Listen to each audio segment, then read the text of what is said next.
Prem police స్టేషన్కి వెళ్ళి చామంతిని విడిపించుకొని ఇంటికి తీసుకొస్తాడు. అంత నీచమైన పనిచేసి మాకు తెలిసాక కూడా సిగ్గు లేకుండా ఇక్కడికొస్తావా అని రమాదేవి చామంతిని నిలదీస్తూ ఉంటుంది. చామంతి చాలా బాధపడుతూ నేనే తప్పు చేయలేదమ్మగారని చెప్తుంది. ఇది కనుక ఈ ఇంట్లో ఉంటే మీ ముగ్గురం బయటికి వెళ్ళిపోతాం హర్ష అని రమాదేవి అంటుంది. మీరే చెప్పండి అయ్యగారు, ఇదంతా మీరు నమ్ముతున్నారా అని చామంతి హర్షని ప్రశ్నిస్తూ ఉంటుంది. ఎందుకు చేశావు చామంతి ఇదంతా అని హర్ష అనటంతో చామంతి ప్రేమ్లు చాలా షాకింగ్గా చూస్తూ ఉంటారు.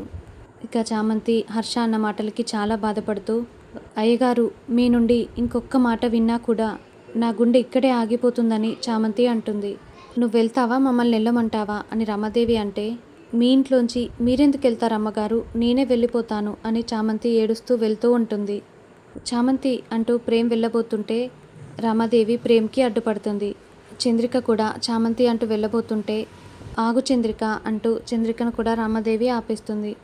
ఇక చామంతి ఏడ్చుకుంటూ బయటికి వెళ్ళిపోతుంది.